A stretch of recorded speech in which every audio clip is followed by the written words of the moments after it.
proudly announced the new education curriculum, which was expected to make children confident, creative, digitally literate, and well rounded citizens.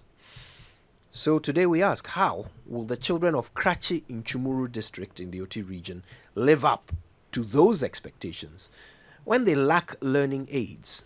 To date, many schools are yet to receive the required number of textbooks. In December 2022, many schools in the Krachi and Chumuru district hadn't received textbooks for the new curriculum. Today, in Ghana's Schools of Shame, Joy News features editor Jojo Kobna has been checking with over 20 schools in the district. He found that the teachers have received textbooks for only 3 subjects, from basic 1 all the way to 6. The million-dollar question is, why can we not provide textbooks for our children in the Krachi and Chumuru district, when in other parts of the world, people are being sent to the moon? Jojo Kobna joins us now via phone. Before we listen to the report, Jojo, thanks for joining us. Good morning. What exactly were your findings when you looked into this particular district, Krachi in Chumuru? Well, Partey in Chiburu it's an OT region. It's a very peculiar region because the region has been deprived of many resources, and so that was the reason why I focused on it. I remember in 2017, I went to the Partey in Chiburu district, and the issues there were similar to what I found. What was interesting is that in December, when I went there, just before they wrote the exam, specifically on the 8th of December, that was when the children just had about 3 days to go on vacation.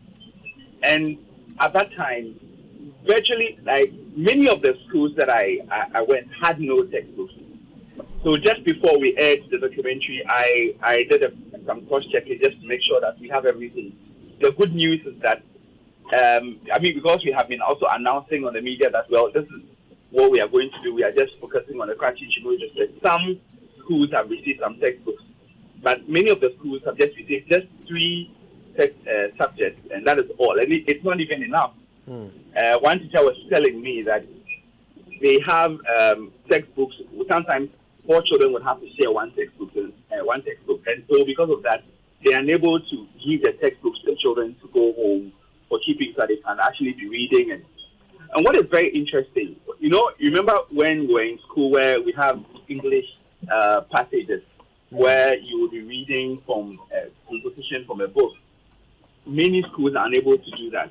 But very, very, very smart teachers, innovative teachers, have found a way around it.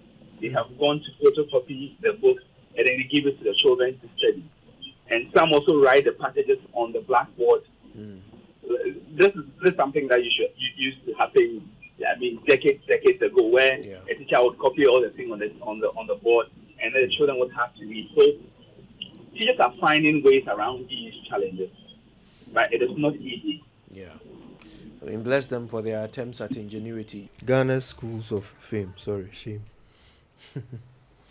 Yeah, so that's the full picture. Jojo Kobna actually has made it into the studio to join us. We're so grateful. Once again, seriously revealing stuff there. And we note the reference you make to what government intended to do with this. Why it was such an important thing for us to have a new curriculum to enhance and open up the minds of these young children. For 3 years, we've been delivering it without textbooks. Talk to us about what you experienced in these schools. What did you hear the kids tell you? What did the teachers tell you about the difference between attempting to teach this new curriculum and how it used to be in the past? This new curriculum is supposed to make education very practical. So a teacher showed me how they're supposed to learn, how they're even supposed to pick things from the environment, how they're supposed to go around, and then there are images of things that the children would have to see. So it would take a teacher who has a lot of skills. I mean, who has a computer, who has electricity to download things to show to the children, and also, I mean, stimulate their minds. But if these children had the textbooks where you see all the diagrams, where you see all these things, education would be very easy. So the children, I mean, teachers are finding ways of scaling all these hurdles, trying to find a way around it, but it is very difficult. And when they were writing the examination, if you watch the TV version of this, you would see that virtually all the children, especially in the Brian Quanta DA primary school, very simple questions, many of them were getting it wrong. The teachers would have to read the instructions in English first, and then they would have to translate in the local language. And even with that, the children could not even answer. So the teacher was telling me that this is one of the problems of, not having textbooks, because when the children have the textbooks, they can practice, they can read. You remember when we're in school, you have the textbooks, and so when you're home, you are able to read, you're able to recite, you're able to, then that one makes you smarter. And then, but these children have been denied all these, and that is a very big challenge. Yes, Jojo. So, were there no any schools that you found some of these textbooks? What was interesting, I followed up in many schools, about 25 schools. I mean, in the Karachi, there are about 68 of them. 25. Many of them were telling me, "Oh, it is just 3 subjects that we have. We have science, we have creative arts, and then we have one other subject. I'll quickly cross-check it." And so you would see that many of these schools did not have. And so I engaged, the education director. They said, "Oh, well, we don't have them, but we just have the core ones, the very few ones, and that we would get more." And so it's not like there is a school in the Karachi in Chimuru district where students have the full complement of their textbooks. They do not have them. How does Karachi and Chumuru compare to the rest of the country? Karachi and Chimuru, the down by, you have to cross the water lake, cross over. That side is really cut out. When you cross the river and you drive about 4 kilometers beyond that, the beginning of the Karachi, there is no Kota road. It is very, very, very, a very deplorable area, very, very deprived area, and that even reflects in their schools. About 68 schools in that region, and in that particular district, 31 under trees, under sheds, and even the remaining, you could see that the schools really need help. Like, the schools have to be revamped. And when you get to many of these schools, they do not have teachers, the required number of teachers. So we have one teacher juggling many other subjects and trying to find a way of making an impact on the lives of these children. Thank you for that, Jojo.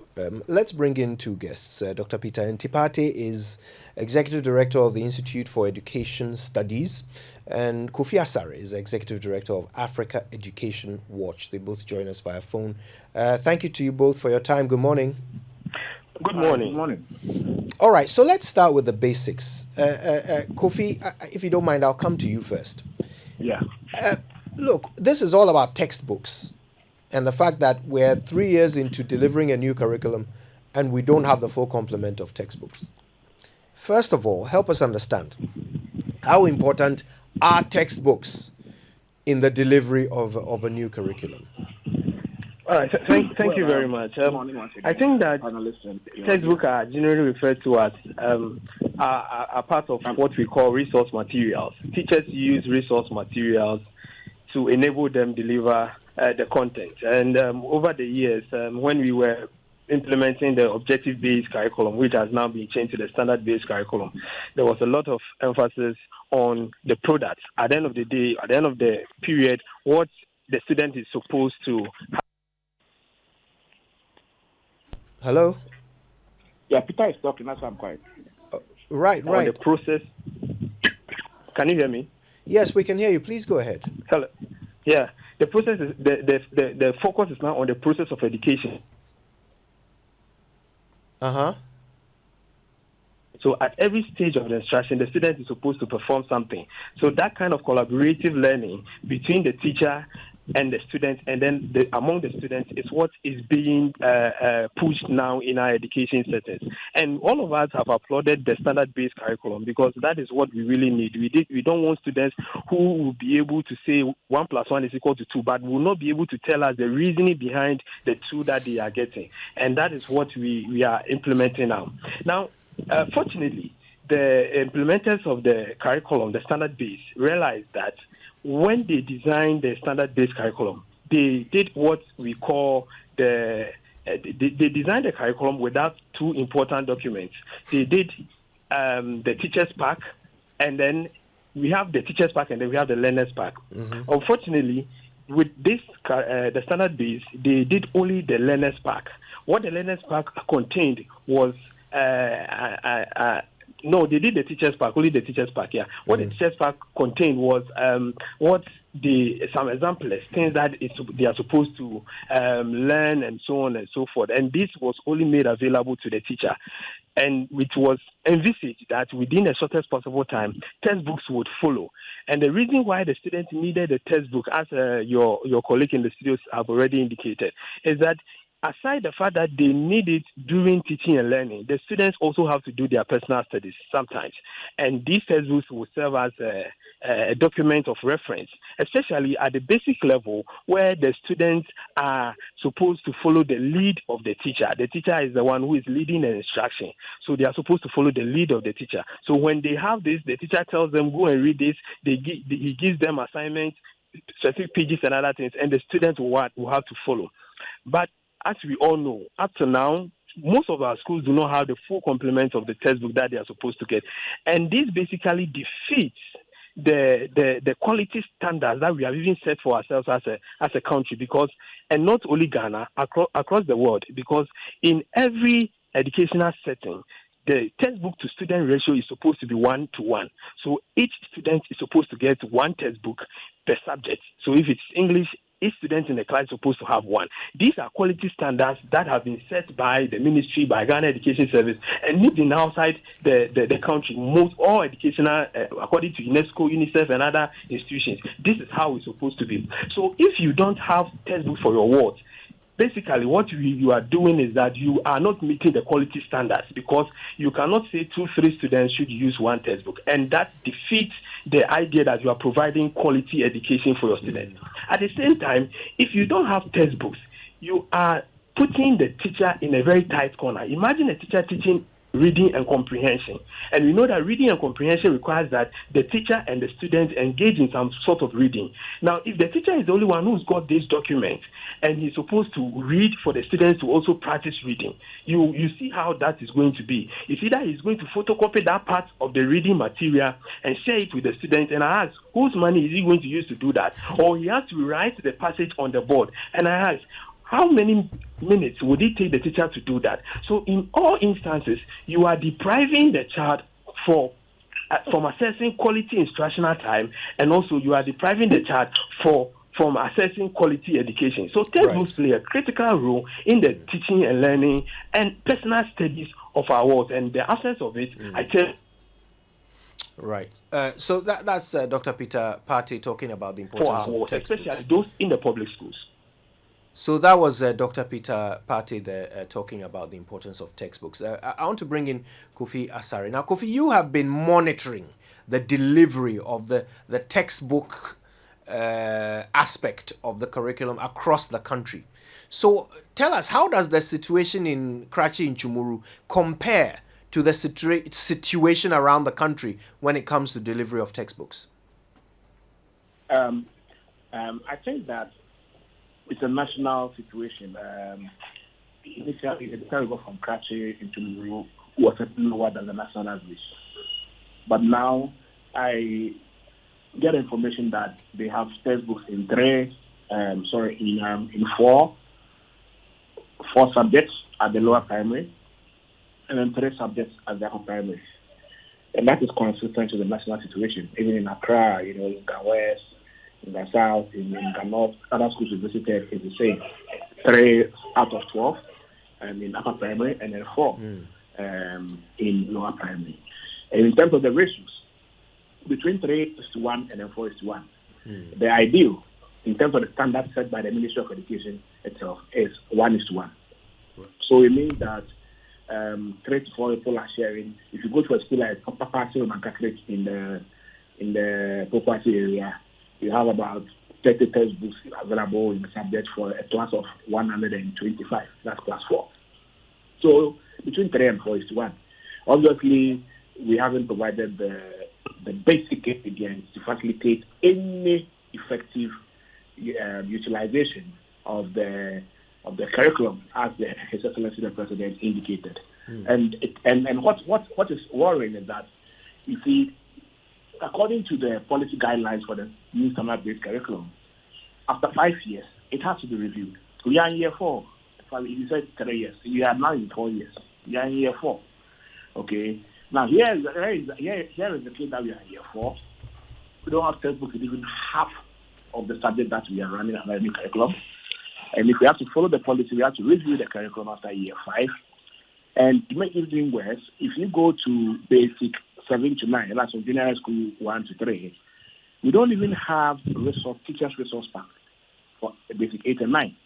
You know, in the absence of textbooks, teachers were holding forth by using the resource pack. But as we speak, we are in the new academic year. We don't have teachers' resource packs in basic 8, which is Form 2 at the junior high school level, and basic 9, Form 3. So no textbook, no resource pack in Form 2 and Form 3 at the junior high school level. So you can imagine what is taking place in the new curriculum.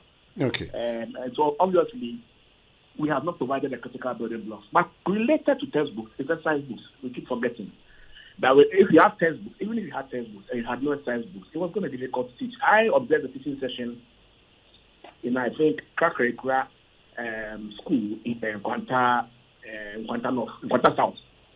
Now, realize that in a class of about 40, only about 6 people had exercise books. It was an English session. Teacher was dictating, and only about 6 people were writing. More than 2/3 of the class did not have exercise books. Look, we have a situation in this country where we have free exercise books being provided for basic school pupils, especially those in the deprived area. I'm talking about the 75 deprived districts, where poverty is a key barrier for pupils having access to textbooks and crayons and exercise books. But since 2015, we cancelled that policy. I don't know why we cancelled that policy. Only to realize that in 2017, we have repeated that policy at the secondary level. So we are providing free exercise books, free notebooks to senior high school students, while we are denying same to basic school students, at least, if not for all basic school students, those in the 75 deprived districts, like Kratchi in like in Kwanta North, in Kwanta South, in Kratchi, in Pandai, Solon, and the areas we're talking about. So, related to the lack of adequate textbooks is the lack of exercise books by many students in these areas because of poverty. Okay. That's an issue. Take a look at it. If we really want to make good use, and I've been curriculum. Right. Now, Kofi, look, it's been 4 years. We had the president talking about this in 2019. We're starting a new curriculum. Last year, the Deputy Minister of Education was all over the place inspecting printing of, textbooks. Why is it taking us so long, 4 years, in getting these textbooks to the schools? What's been the problem? It is a financing one. It is a financing one. The textbook issue is squarely a financing one. From where I sit, we are actually supporting textbook procurement from debt fund, not from the goods and services budget of the Ministry of Education. If you look at the goods and services budget of the ministry, the portion that goes to basic is what we call the free basic education budget. Okay. That budget has suffered violence. It has been cut. Even this year, what was allocated last year, which was woefully inadequate, has been further cut by 40%. So you see, we keep cutting goods and services budget line of the Ministry of Education at the basic level, which more or less is the basic education budget, if you take out the salaries compared. So inadequate budgetary approval for running free basic education including providing teaching and learning resources, Okay. will always ensure that you won't have adequate textbooks, exercise books, and other teaching and learning resources available. It is typically a financial issue. And it is not just about the lack of funds.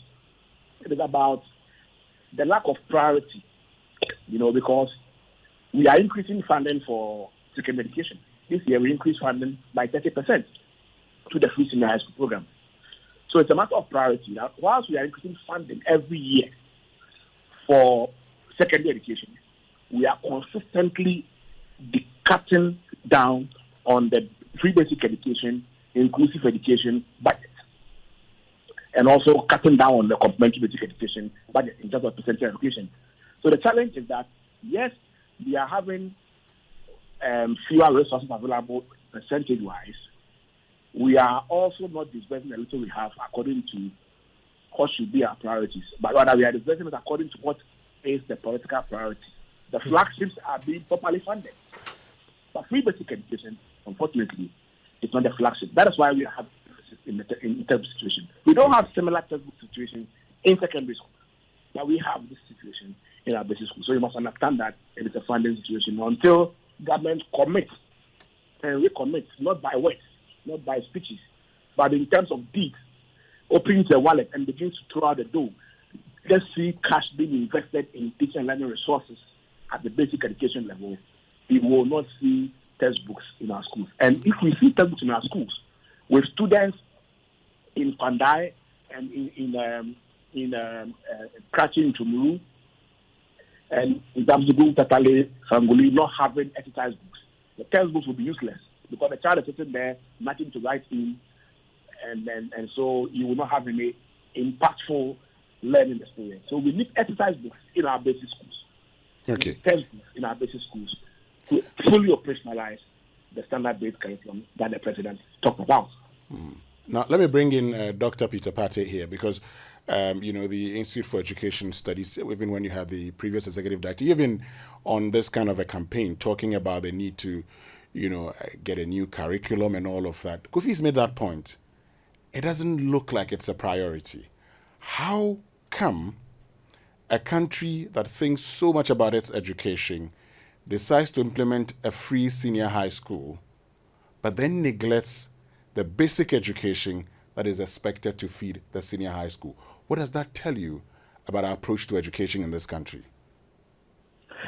Well, it's a fact that the free senior high school is good. But you see, if you read all policy documents that emanate from international bodies, they tell you, even just this January, a report that was released by, I think, either UNESCO or UNICEF, they tell you that in terms of educational provision, you need to make sure that you secure the foundation. And in securing the foundation, you should ensure that the basic education level is given the needed kind of resources and everything that they need so that they'll be able to deliver quality education. And then when you are able to do that and you are achieving universal basic education with students that are fundamentally good with literacy and numeracy, then you proceed to the other levels of education. So it is an established fact. It's something that it's not debatable. So it also beats my imagination. I still cannot understand the reason why we are able to raise these huge sums of money to finance our tertiary education space, the secondary education space, and we are so bent on doing it despite the various concerns. Dr. Then when it comes to the basic level, hello, can you hear me? Yeah, we heard that point you made. I'm wondering, Dr. Partey, some 2 years ago, a representative of the Ministry of Education told us that textbooks are not essential to the delivery of the curriculum. That was when the curriculum was originally rolled out. That textbooks are not really necessary. The teachers can deliver the curriculum in the absence of textbooks. You've already explained why textbooks are important, but tell me, in their attempt to deliver it without the textbooks, even though they are trying to be as ingenious as they can, how exactly does this affect the child's ability to learn? Well, it's difficult to deliver instruction at the basic level without a textbook, and that is a fact. Anybody who says that, and I remember that argument, that textbooks play a lesser role in teaching and delivery at the basic level, and I'm saying that is not true, because at the basic level, remember, these are kids who do not have practically the experience to search for information themselves. And any time at each stage of the instructional process, they need to be guided by somebody. And the guiding process includes the availability of resources in terms of textbooks and other reference materials that they can refer to.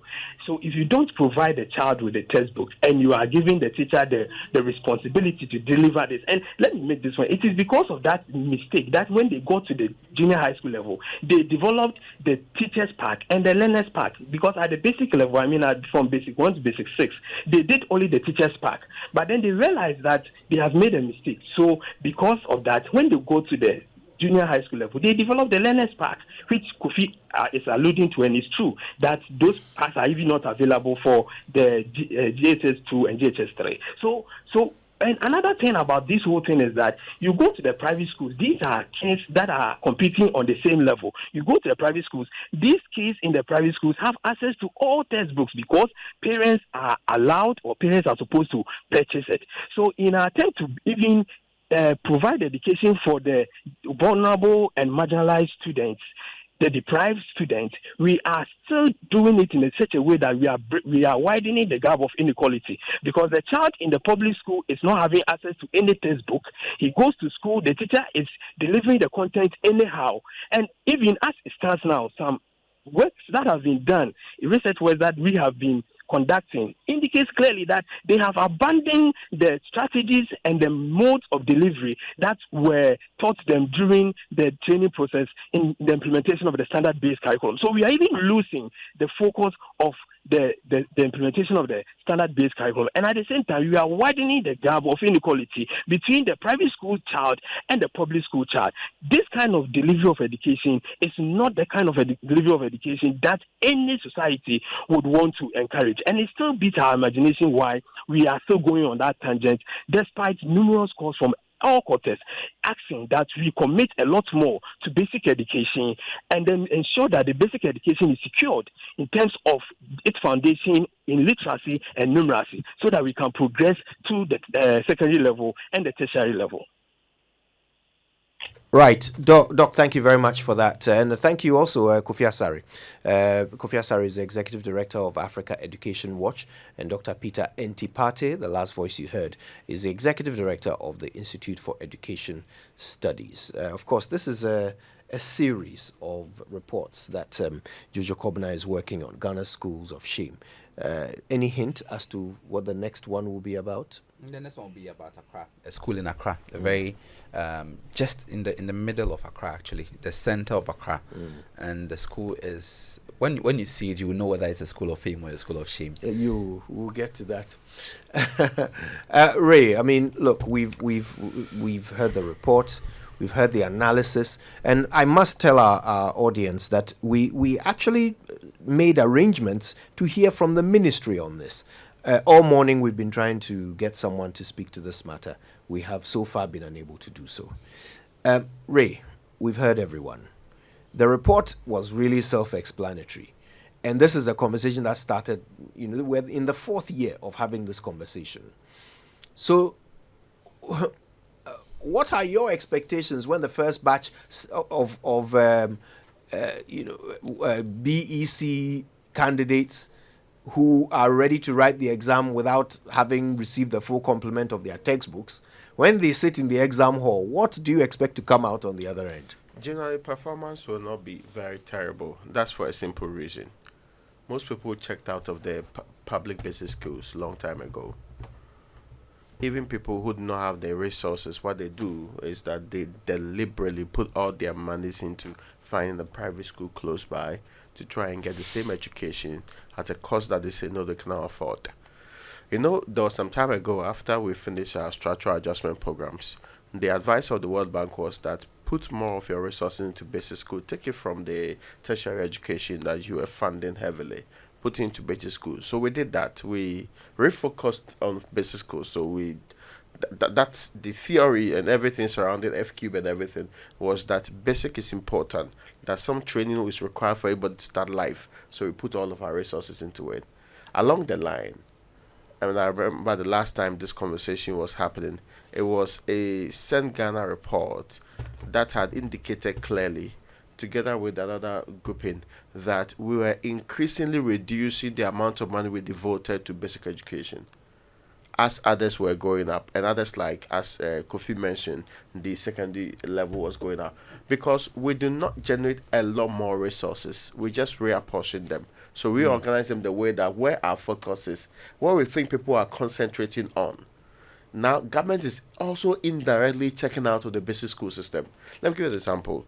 The 2020 planned program budget of the Ministry of Education has a very interesting detail it gives on basic education. On basic education, it says the provision of new educational infrastructure, expansion and rehabilitation of existing ones is key to the objective of increasing access to and participation in the education at all levels. In view of that, a number of infrastructure projects were initiated in 2017 to expand access to education across the country. A total of 874 basic school structures were initiated in 2017, out of which 109 projects have been completed. Now, I'm moving forward to the senior secondary school education part. But when it comes to senior secondary school, they will give you some very detailed work on what they have done. Say a total of 425,000 first year students have been enrolled, and the total number of free SHS beneficiaries in the 2020 students, which includes 1,601,495. In addition to absorption of all fees items for beneficiaries of the program, first year students were also provided with the underlisted items as part of the implementation of the free SHS. 4,135,000 exercise books, 1.7 million notebooks, 395,000 PE kits, 1.7 million cartridge art paper for visual art students, 34,000 water-based acrylic paints for visual art students, and 27,000 technical drawing boards, 27,000 technical instruments too. You see, at every detailed level, you get to know what government is providing for free SHS and secondary education. But that level of detail is conspicuously missing in our planned program budget, which assesses how we are performing in various sectors when it comes to basic school education. And should tell you a story of where our focus is, where our interest in building a lot more, what they call it, development is supposed to be. But, and I'm saying indirectly, I think there's an unwritten rule that check out of the public basic school system, it is only left from the extreme poor in this country. It's a few of them that are surviving, a few Catholic schools, and the schools that have predominant control by the missionaries. Those are the ones that are still giving a public outlook, but basically running it like a private school. Because those schools, they don't run by the dictates of the GES. They are charging their own fees, they are structuring things differently, and we know that those ones are the ones running properly. If you take them out of the school, no parent who has a resource will choose a public school, because it's unconscionable that my child is in school for 3 years and there's no textbook for the child. And that same child is going to compete with Kojo's son, who is also in school, getting the textbooks and studying with teachers and all the other people coming on board. So what do you expect? We expect that those who are in those schools, public schools, the fee selected one, they will fail.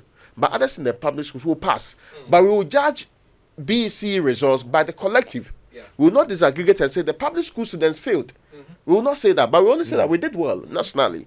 And that's how we've been doing this. And increasingly, we are destroying the very little left of our basic schools.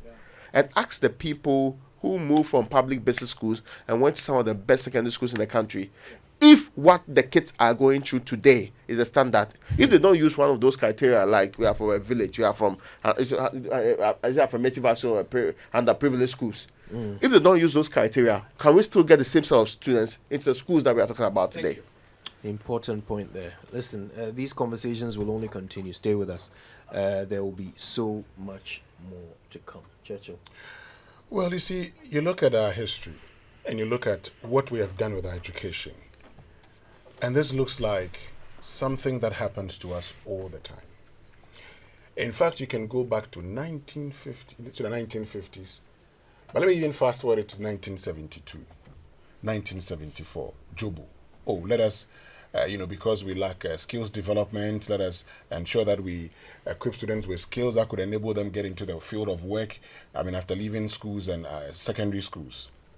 By 1987, we said we're going to introduce technical drawing and technical skills as a predisposition to having students engage in technical education. I don't know, Jojo, when you did technical skills and technical drawing, whether you understood what you were doing while you were in school. Some parts of it. Now, I got an understanding of what that was supposed to do when I was conducting a research into educational reforms in Ghana. It was only then that I understood that, so this was the reason they decided to teach us technical skills, to predispose us to that form of education, so that some of us would go ahead and go and learn, go to technical schools. Again, we had a problem with the technical schools because they were still not, leaving technical schools and going to the universities. The simple point I want to make is this. Right from the 60s to the 70s to today, we keep starting reforms, we keep engaging in changes in curriculum without being properly prepared for it. And so today, 4 years after the implementation of a curriculum, we still do not have the full complement. If this is not, a lack of prioritization, what else would it be? Because you get a president to talk about the new age, the new directive. This is what we're going to do. And after 4 years, we're still at the same place. We're still complaining. Why would the Ministry of Education not have funds available to it to invest in basic education? All of a sudden, must everything be about senior secondary school? Building STEM schools. Well, all of a sudden, everything we talk about today is senior secondary schools. Because we think that is a flagship program. No. It's equally important. Because look, that young man that you're training, and I've had lots of teachers from secondary school sending messages when we just started airing this, that even in secondary schools, the textbooks that they talk about are core subjects. When it comes to the electives, they don't have it. The 4 million encoded they mentioned. They don't have them. So it's again the same problem. There's a lack of prioritization, and that's been our challenge all this while. It's not because we don't have money, because I have maintained that, look, everything government wants to do, it can do, if government wants to do it. Unfortunately, it doesn't look like government is committed to basic education. It doesn't look like basic education is a priority program or a flagship program for government, and so they would not put in money there. Until that realization that you cannot be engaging in a flagship free SHS without a flagship F cube, we will get nowhere. Personally, I'm concerned because in the end, the losers are children, young people who we expect to grow up to compete globally. Yeah. But what are we giving them? Even We are their colleagues in private schools. honestly, we are sending them into a gunfight with a pair of scissors. We are ill-equipping our children to be useful adults in this world, right? And it's because we fail to plan. We as adults, we fail to plan. We are very excited to announce projects, but no thinking goes into how we will deliver these projects, or not enough thinking goes into how we will deliver these projects. First of all, there is no way that a curriculum should have even started in implementation without textbooks. The fact that they started without textbooks is a clear illustration of the fact that somebody didn't think. So they came into our classrooms and gave our children something new to learn without any teaching aids, without any learning aids. But they expect them to learn. The second point of failure is in the constant monitoring and evaluation. Where is it? Who is monitoring? Who is evaluating? The first time we will know whether this thing is working or not is when they go and write exams. And even then, we will not be able to tell. As Raymond has demonstrated, we will not be able to tell what the real effect of our lack of planning is on these children. So they will complete BEC and then they will go into senior high school with absolutely nothing. And by the way, at this point, before this new curriculum came along, we already knew that 95% of those who go through basic education, by the time they come out, they can either not read or they cannot understand what they read. 95%. Imagine spending 9 years in school, and at the end of it, you cannot read or you cannot understand what you read. That's what we are churning out as a nation. And then we expect these young people to somehow compete with children in Scandinavia, in America, in Asia. Children who are learning how to build robots before they learn how to walk. We want our children, who we have given nothing, to compete with them. And somehow we think this will lead to development. How? Who is thinking? Who is responsible for the thinking or lack of it behind our education system? Like I said, it's only the beginning.